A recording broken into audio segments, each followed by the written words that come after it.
ఈరోజు కాంగ్రెస్ పార్టీ అన్ని రంగాల్లో విఫలమైంది. ఈ రంగం ఆ రంగం, ఈ సమస్య ఆ సమస్య కాకుండా అన్ని రంగాల్లో హామీల అమలులో విఫలమైంది. ప్రతిపక్షంలో ఉన్ననాడు అబద్ధాల పునాదుల మీద ఎట్లయితే ఆనాడు పైకొచ్చిండో, మళ్ళీ గవర్నమెంట్కి వచ్చిన తర్వాత కూడా మసిపూసి మారడికాయ చేసి అబద్ధాల పునాదుల మీద చలామణి కావాలనేటువంటి చిల్లర ప్రయత్నం రేవంత్ రెడ్డి చేస్తున్నాడు. దాంట్లో ఒక ప్రయత్నమే ఇవాళ తెలంగాణ రాష్ట్రం అణగారిన వర్గాలకు నిలయం, నేను కులగణన చేపడతా అని చెప్పి మొదలుపెట్టి బీసీ కులగణన అని చెప్పి ఆర్భాటం చేసి అబాస్ పాలైపోయాడు. జనరల్గా 2011లోనే జనాభా లెక్కల ప్రకారంగా తెలంగాణ రాష్ట్రం 3,65,00,000. 2025 అంటే 14 సంవత్సరాల తర్వాత ఎంత జనాభా పెరుగుతుందో మనకు అర్థం కావాలి.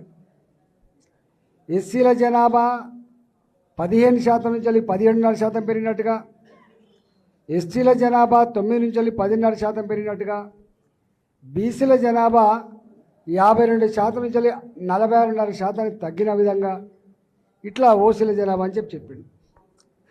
ఎంత బాధ అనిపించే సిగ్గుమాలితనం వాళ్ళదంటే, ఒకసారి ఆయన జనాభా లెక్కలు తీసిన తర్వాత ప్రజల నుంచి వచ్చినటువంటి వ్యతిరేకతని ఇవాళ తట్టుకోలేక లేదు మళ్ళీ సెకండ్ టైం కూడా చేస్తా అని చెప్పిండంటే, కాంగ్రెస్ పార్టీకి అణగారిన వర్గాల పట్ల, మరీ ముఖ్యంగా బీసీ ప్రజల పట్ల ఏ చిత్తశుద్ధి ఉందో మనకు అర్థం కావాలి.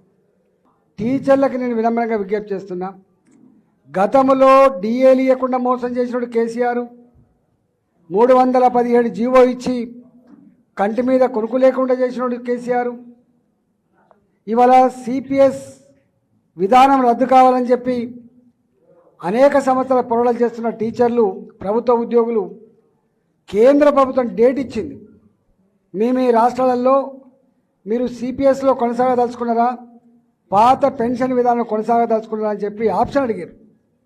కానీ ఆనాడు కేసీఆర్ గారు మేము సిపిఎస్లో వాళ్ళకు లెటర్ పంపలే.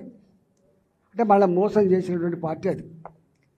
ఈయన గారు అధికారంలో వచ్చిన వెంటనే 317 సవరణ చేస్తా, సిపిఎస్ విధానాన్ని రద్దు చేస్తా, డిఏలన్నీ కూడా పే చేస్తా, రిటైర్డ్ ఉద్యోగులకు తక్షణమే వాళ్ళ బెనిఫిట్స్ ఇచ్చే ఏర్పాటు చేస్తా, ఒక్కటి కూడా అమలు కాలేదు. ఇవాళ చివరికి రిటైర్డ్ ఉద్యోగి తన బెనిఫిట్స్ రావాలంటే చేసుకుంటే తప్ప, లంచాలు ఇస్తే తప్ప రిటైర్డ్ ఉద్యోగుల బెనిఫిట్ వస్తలేవంటే ఎంత దయనీయమైన పరిస్థితి ఉందో మనకు అర్థం కావాలి. ఇవాళ దీనికి 9 సంవత్సరాలు పట్టింది కేసీఆర్ మీద వ్యతిరేకత రావడానికి, కానీ రేవంత్ రెడ్డి సర్కారు మీద వ్యతిరేకత రావడానికి 9 నెలలే పట్టింది. నేను మా టీచర్లకి, ఇవాళ తెలంగాణ సమాజం అంతా కూడా కొండ నాలుకకు మందెత్తే ఉన్న నాలుక పోయినట్టుగా కేసీఆర్ పోతే బాగుపడదని చెప్పి భావించినాం. కానీ ఇక పేన మించలి పొగిలబడ్డ అయిపోయింది.